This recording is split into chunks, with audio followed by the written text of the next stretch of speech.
Good morning, everybody. It's the pollinator, and I'm doing this vlog from my phone this time instead of my digital camera. I know I've heard the quality was a lot better with that camera than it is this phone, but I wanted to jump on here this morning and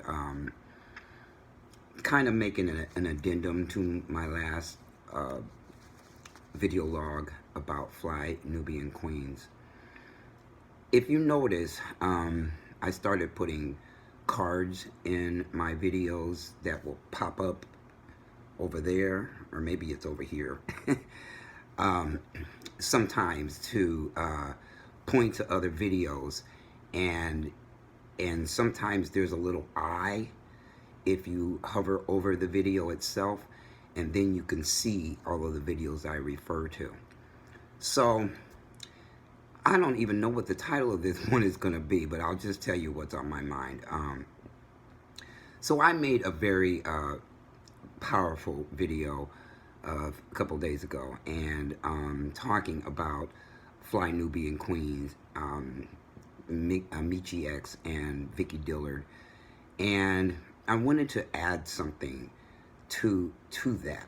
You know, with all due respect, some of the things that, I have to watch their videos all the way through to make sure there isn't any nonsense in it that I really don't want to share with people who would be offended by it. So I don't, the last video I did put, I flashed a card up here pointing to the video where she was talking about trans men and transgender people. But I'm also going to flash a video in here, a card in here for one of her videos where she, didn't do that and talked some very powerful stuff. And I think because YouTube is hating on black activists, that that video got cut short while she was in mid-sentence. But she said enough to, she said enough things that would warrant me promoting that particular video, because I agree with it. I agree that, whenever black people want to congregate or get together, that it scares the heck out of white people, and they want to infiltrate everything we do. They want to colonize everything they do. They don't want us to have our own space. And I have experienced that all of my life. So I'm, going to flash that particular video that she just made, I think, yesterday. And also I wanted to say that, I realized that a lot of things that I said could have been seen as a contradiction to some other videos that I've made about various topics. And I wanted to explain those contradictions. And basically, where it could appear that I'm contradicting myself or being hypocritical is that when I speak in terms of of all black people deserving to be acknowledged that we're part of this struggle, I do so while at the same time my business is, my black-only business is for binary people only. And it's not because I have, it's more of a logistics type of thing than it is me having anything against some of the other labels in our community, so to speak. Until everybody calms down, the infighting that is going on inside of the transgender community, I'm not willing to deal with that at the moment. But it's not that, if a black person, regardless of their gender expression, their gender identity, their sexual identity, if they really had a need and my business is big enough, I would fulfill that need. But for now, I'm building up transgender men And because right now they're being, we're the invisible men, we're the invisible people, and there's no way in heck that I can build us up while seeing a lot of gender non-conforming and non-binary tears, that they're not being acknowledged, that they're being misgendered, and all of the things that go along with it. Because look, the fucker book platform moves very, very, very fast, and people are not, anytime they're responding to comments or bringing up a topic or whatever, they're not looking at everybody's profile to know what their pronouns are, to know what their gender expression is, or to know what their sexuality is. It just doesn't work like that on that platform. So there were lots of opportunities in the group that I had for over a year for people to get in arguments because they got misgendered or whatever. And then another issue is a lot of people that are non-binary, gender non-conforming, they don't ever change their name. So you're looking at a female's name, and there's no other way to be able to tell that that person is, quote unquote, expressing lack of gender. There's just no way to do that on that platform as fast as it moves. So what would happen is the group would get distracted by that, and we would be no longer talking about black issues, we'd be talking about transgender issues. And look, my business is for black people who happen to be all of these other expressions. And there is no that kind of infighting with just binary people to start with. Yes, there are plans to include some of the other labels, but not until there is a level of respect between us, coming from them, coming from us, going both ways. Until that disrespect stops, I'm not willing to manage that inside of a group that could have, the one that I dismantled had almost 400 people in it. So I just wasn't willing to get waylaid and distracted. That was as bad as having white people in there so that they could get their feelings hurt by the topics we talk about. And some of the non-binary people in there were getting their feelings hurt because of the topics we were bringing up and the fact that I referred to everybody in there as kings or queens. I had no idea what their expression was because I too move that fast on that platform, and I don't get time to be stopping every comment that I make, every person that I see say something, to look up their profile information so that I can find their correct pronouns. That's doing too much. I don't know how to resolve that issue, but it's not our issue. It's not binary people's responsibility to, even though a lot of them have taken that on, I personally do not feel that it is my issue to resolve. It is their issue to resolve. How they're going to build that community into the language, into the English language and all languages around the world. Because, I've said this before in other videos that, all languages are primed with binary words. I had to take French when I was in grade school until I was in high school because back in the day, they split the class down the middle and they said, okay, this half takes Spanish and this half takes French. I did not want to be on the French side because I thought, what the hell am I ever going to be where I'm going to use French unless I go to France? And I tried to sneak over to the Spanish side.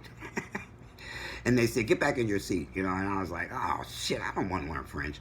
And interestingly enough, I never learned it. I learned to read it, but I never learned to speak it. Back in the 60s and 70s, was it 60s?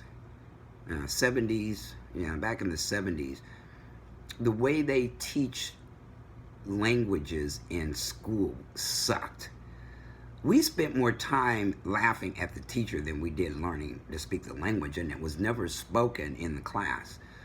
But we learned the grammar, and guess what? French, just like Spanish, is full of female male words. So in order for somebody who is a language buff, or somebody who respects language in and of itself, if there's nothing in that language to accommodate an entire community of people, they're the ones that have to build that language. Otherwise, it's going to be very, very difficult to stay out of fights, to stay out of arguments, and to stay out of hurt feelings, and to stay out of butthurt people, and to stay away from all of that issues in order for us to tackle the issue of racism, which is the primary issue. That is what the world sees first. They don't know if you're cisgender, transgender, man, woman, other. People do not know. Worldwide, what the hell you are, they recognize your skin color first. And depending, your skin color and probably the way you speak, the way that you carry yourself and things of that nature. So my business, TMBLM Incorporated, is all about being black, while at the same time in a direct and indirect fashion to uplift and make leaders out of trans men. In our community, men in general are very, very competitive. But it isn't just men, it's women too. And now it's non-binary people. And everybody is in a competition battle instead of being collaborative about their actions. You know, they want to be included while bashing people, and it's going both directions. And guess who's going to stay out of the middle of that bullshit waste of time? I don't have time to stop and coddle somebody who wants to get all twisted and butthurt about things that people have no idea how to talk about or how to see, especially on that particular platform. But I've also experienced it in person. I've experienced it in meetings I go to around this area that I live in, and it was. I'll tell you one story. Okay, in the very, very beginning of my transition, I started going to a local group here, where it was mostly black trans men. But there was one person in there who is non-binary, and they made it painfully obvious every time, because they were a moderator, one of the moderators for the group. And see, I want to keep saying he, but they kept, expressing that, not to be misgendered and to respect the inclusivity of that in the group and stuff. And I couldn't, every time I looked at that person, I saw a man. They had top surgery. They had bottom surgery. They had hair on their face, a beard, and had gone through the whole ball of wax. And I knew that if I interacted with that person, that I would fuck up the pronouns. So I didn't. Every time I went to the meeting, I sat as far away from them as I could, so that I didn't end up interacting with them and make a mistake with their pronouns. I'm even having trouble having this conversation because those words mean multiple people to me. But anyway, so it's hard to even have a conversation like that, have this talk in this manner, because I just love English. English was one of my favorite subjects. I used to study the dictionary. I used to study encyclopedias. I used to do calligraphy. I learned how to write backwards, print forward, cursive write backwards, cursive write forwards. I was really, really into English, and it was one of my, one of the classes that I took in school that I aced every time. So yeah, I'm having a real hard time with this language issue, as you can tell. But I just want to do, I almost didn't finish that story. So after about 6 or 7 times of seeing that person in that meeting, I was sitting across the table and they looked dead at me and went like that and looked at me and said, what, do I smell or something? And I knew at that point, oh no, I did not want to have a conversation with them about why I always chose to sit on the opposite room as them, opposite side of the room. I didn't want to have that conversation because I knew they would end up with hurt feelings because I couldn't get the wrong pronouns out of my head about that person. God, this is really even, this is so weird. You know, I've been speaking this language all of my life, and I'm an elder, and so it's really difficult for me to create this strange language around words that mean something else to me. So I looked, and I'm sure there was shock on my face, like, oh. And I said, no, you don't smell. And they said, well, what then? Why are you always on the opposite side of the table as me? And I didn't know what to say. I didn't know what to say, so I didn't say anything. I just smiled and kind of shrugged my shoulders like, I don't know, to avoid having a conversation about what I thought of that person and how I didn't understand why they got all these binary operations, but yet that wasn't a man. And yeah, it was very strange at first. So eventually, because no other non-binary people showed up at that meeting, that person started getting very uncomfortable because not only did trans men outnumber them, but black ones did too, and they were white, and so they stopped coming to the meeting, and I was somewhat relieved, and at the same time I felt sad for them, because there just, I guess, isn't a group of people in this area that were coming to that meeting, and they felt alone, probably isolated too, probably a whole lot of things that people don't enjoy those feelings. So and again, it was like it wasn't our problem to solve, it was their problem to solve, to get more people like them to show up there. And so I understood it from both sides, but at the same time it was like, you know what, unless you rally around your community, it's not up to us to rally around your community. Same thing around black people. It is not up to black people to rally behind white people. They're not rallying for us. And there is just way too much time being spent coddling and consoling their tears when they're not the ones that have it the way that we do.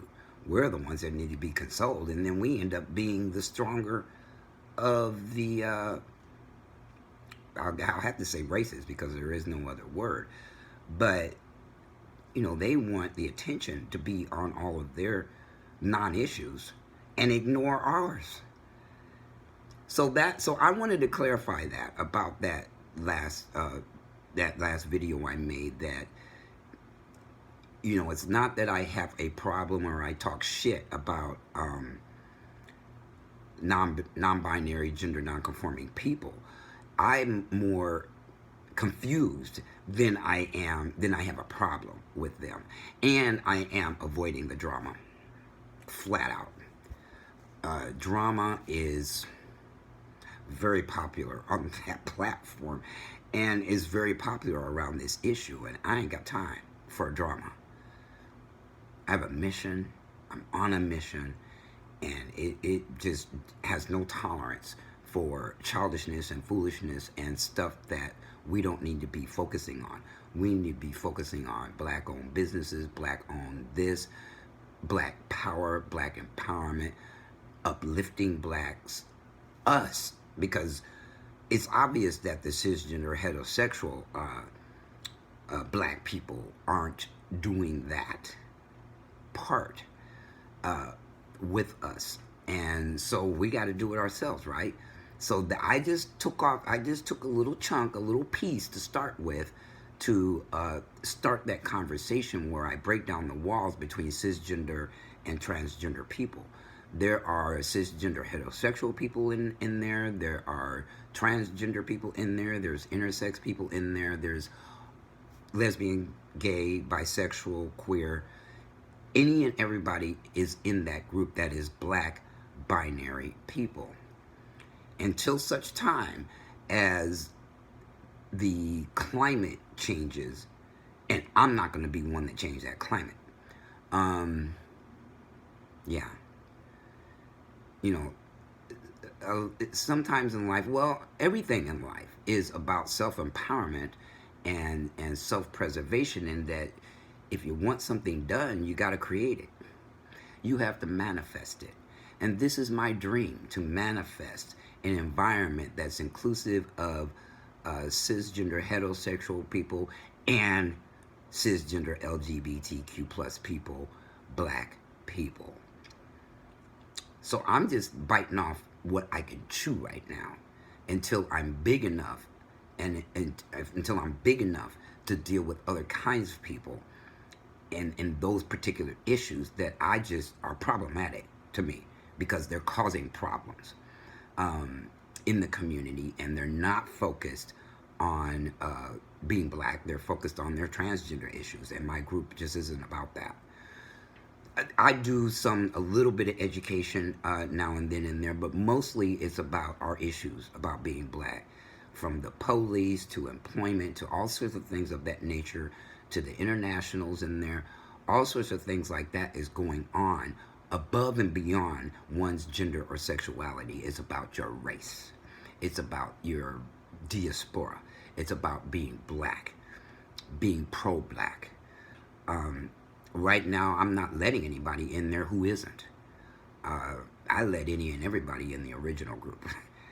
It wasn't forefront on my mind in there. And so there were all sorts of people in there that weren't pro-black at all. And in fact, I have not come across anybody yet that's transgender and is openly pro-black. That is why they fucking with me on Fucker Book all the time, because I'm one of, God knows, I'm just one guy who is a proud black man. And I am that before I'm a proud transgender man. My ex-therapist sent me on a hunt to find some pro-black transgender men. And she pointed a whole bunch of people out, and I researched them, and I found that they were not pro-black. They talked a little bit about some issues in their profiles, but not, it was all about being transgender, not being pro-black. They just happened to be transgender black people. And I'm a black person who happens to be transgender. So no, I never found any. And, you know, as it is in that group right now, you know, there's people who say they're pro-black, but they're afraid to speak up, probably because of all the bullshit that's going on around that platform, and the fact that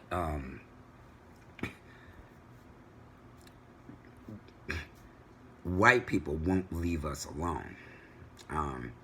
And they're afraid of activists, and they're afraid of this, and they're afraid of that. Where haven't they ever been afraid of us?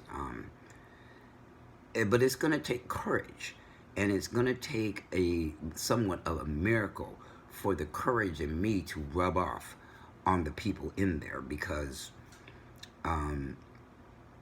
employees of the platform can see it. So, but I don't want that to be the primary issue, because we really don't have any choice. Can't nobody catch that platform in terms of speed and functionality and the numbers of people on that platform. Right now, they're down to 1.4 billion daily users on that platform. And there is no other social media platform that is that big. They are the largest social media platform in the world, but they have issues that they're not addressing when it comes to black people, which is why I'm joined the NAACP Log Out Facebook protest, where I'm not going to be around until Christmas Day. They've asked everybody to log out for a week, and let me tell you what that platform is doing. And I just know it. You know how some things are just intrinsic, because I can access spiritual realms that a lot of people cannot. But so what? And then I have a bunch of technical expertise in the area of software and computers. So what they're doing is, for everybody who is participating in this protest, they are logging out of the platform, but the platform is making it look like they haven't. The platform is making it look like they're logged in when they're not. One of my friends told me that they were looking at my profile. They was looking at Messenger, my account in Messenger, and it said that I had been online when I haven't since Tuesday. I did accidentally end up there one time because I was looking at an article and I clicked the link without looking at the link, and it sent me to Fucker Book. But as soon as I saw that, I got back out. And then I realized that I have a browser with a bunch of tabs open, and one of those freaking tabs was open to Facebook, until I saw it a couple days ago, because I had to do some maintenance. And I happened to see it and go, oh no, this thing has, because the only way, this protest may not even make a dent in the, in that platform, because they don't know, there's no analysis being done about how many black people are on that platform. And so it may not even make a dent in the to them, but especially if their data shows that you didn't log out. So the NAACP and the Color of Change are not really going to have a way to track the effectiveness of this movement, of this protest. And yeah, because those employees can hide whatever they want. They can do whatever they want. They can find whoever they want. They probably have a search functionality which can just hunt down everybody who has said anything about this protest and just fuck with their account and make it look like they did not log out. So who is going to be able to how are they going to be able to go to reporters or whoever the NAACP is going to show the effectiveness of this protest without the data, to show that a whole bunch of people, millions of people participated in it? There's no way they can do that realistically and honestly, because they control, the employees and the software developers of that platform control the platform and what it will and will not show. And right now, the president, the CEO of that platform is playing denial games left and right about what they're exposing your information to, that they're in your inbox, that all sorts of stuff is happening that they're being accused of, and he's denying it all. Lying asshole. See, God, they sound like politicians, just lie until they're caught. And the only way you can catch them is from the outside looking in. unless some employees are willing to come forward and explain that they are having meetings that where they're targeting, improperly targeting and discriminating against us. We know it to be true, but they're banking on the fact that we can't prove it with the data. That is why they wanted to do an audit, a civil rights audit on the Facebook platform, and they had a hissy fit and hired a team of attorneys to go after the organization that asked for that information. It's just such a game. It's colonizing fucking capitalistic game where they want to deny the truth and thus deny our experiences and deny what they're doing to people on that platform. They are specifically targeting me. It's not algorithms that are targeting me. I know the difference between algorithms. They're doing both. Setting up algorithms against my account and setting people against my account. And they're probably the same group of people that have been there since 2016. But again, since nobody will talk to me, only once have I had a conversation with somebody from that platform about some bullshit that they wanted me to do. Oh, I created a middle name that wasn't part of my legal name, and they gave me a hard time about it. That person, I have their name. I have his first name. But since then, because of that, I'm absolutely sure they got together at a meeting and said, don't say anything to these people. Whatever you're doing to their account, don't say anything. Don't even make them aware that you know you got the message. Just send them that stupid canned thing talking about, oh, thanks for letting us know, blah, blah, blah, to make Facebook better. That is the most they'll do. They ignore appeals when they do stuff to your account, and so on and so on and so on. And they're doing that more to black people than they are doing to all other kinds of people. That is the point. But the articles about the log out Facebook campaign are being somewhat vague about what's really going on. You know, they're talking about the Russian targeting of African Americans on that platform during the 2016 election. But behind that, they're doing a whole lot of other stuff besides just propaganda about that. So yeah. Anyway, I started out saying that, you know, I'm taking it for the team. Listening to people that have an issue with our sexuality and our gender. I'm the one that's watching those things all the way through, and when they say something fucked up, I'm feeling it, so that I don't pass that on to everybody else.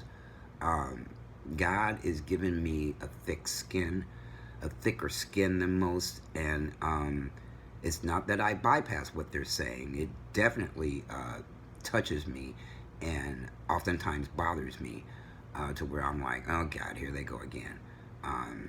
Yeah, it sounds like a sermon in a church. I have actually been to churches with other people, their churches, where, you know, shit like that came out, which is why I would never go back to that particular church. You know, I recall specifically being with a girlfriend and went to her church, and the pastors started talking crap about LGBT. Well, they didn't even have T at the time, but they were talking crap about them. And I asked her, how in the hell can you sit through these sermons and listen to that crap? You know, how does it make you feel? Does this church make you feel good about you? And you know what? She couldn't really answer the question. And I literally had to get up out of that day and go outside until it was over. The environment was so hostile, and they were so about money. They kept passing that fucking money plates around at least 5 times during that 4 hours. You know how black churches like to have really, really, really long church services. But they kept passing it around and trying to make people feel guilty about not giving them enough money. And so they talk about something for a little while, and then they say, oh, no, y'all haven't done good enough. And they pass that plate again, and they start, ranking on people and ranking on the what I don't know what they call the people in the church as a whole, but it was so hostile. I had to get up and leave, and I told my girlfriend I'm going. Well, she was my fiance. I don't know if she was my fiance at the time, but I told her I got to go outside. I can't sit through this. And they talking crap about people like us, and I'm just not. I'm not down for this at all. And I did. I went outside and waited until it was over. I don't know how long I was out there, but you know, it was summertime, so it wasn't cold or anything. I was in Minneapolis, Minnesota. But I just wanted to, yeah, I wanted to clarify that um, that I do occasionally watch some of their videos. If the notification, if I can kind of tell what the topic is about, I'll pick it up and watch it all the way through before I share it. So I'm probably not going to share it on Fucker Book, and try as much as possible not to share. I will share this video, but I'm not going to share anybody else's on that platform because I don't actually have to be logged in for any period of time. I just share the video, and then it logs me in briefly to share it and put it on my timeline, and then I get out. So I will be sharing this, and also probably pick up a couple of other topics out of my last video and make an entire video about the topics I talk about, because we really need to get on top of this racism, white supremacy issue. That one is affecting everybody more than all of the other issues combined. And people can be in denial about that if they want to, but I'm not. I'm not in denial about that. I'm old enough and I've had enough experiences to know differently, and to know that that is the primary issue in our communities. And then all the other nonsense, you know, the phobias and all that stuff is secondary to where I'm headed and what it is I really want to be doing. So yeah, I'm getting ready to make a couple more applications to try to bring in some more grants to this business so I can do some really cool things for us. You know, I can see in the future me having a conference. I can see helping trans men pay for things that they need, equipment, surgeries, all sorts of things, if I can get the right funding. I'm not trying to get funding from members. It doesn't have any members until I require dues. And I, you know, I'm just undecided. I'm not ready. I'm not at that point where I'm ready to even ask for that. And I'm also not in a place where I'm going to pressure people to do fundraisers. There's already another all-black group in the United States, well, the only black transgender group in the United States that does that, and it bothers people, and it makes it all about the money and not about the mission. So I'm going to figure out a way to not be about that, to be about the mission, not about getting your money or doing fundraisers for my organization.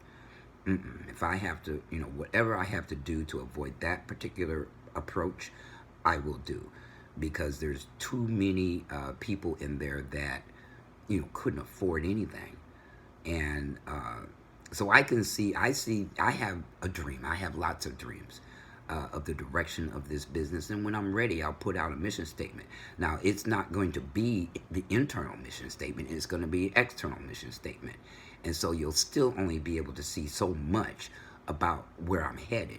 And my officers are going to know the inside track, not external users, because we have to implement my vision. And who I find has to share my vision. Not 100%, but way more of a percent than they don't. I'm not going to have officers of this organization with an agenda to pull people another direction, pull people their direction, you know, with their businesses or fraternities or whatever. I'm not looking for those kinds of people to help lead and create leaders for this organization. That's what it's about. I'm not looking for a shitload of followers. I'm looking for people who can share the vision. And when I'm ready, I'll say something about that vision to the platform members of the front end of TMBLM Incorporated. But with that, let me end this one. I hope everybody has a great, blessed, awesome weekend. And the pollinator is out. Peace.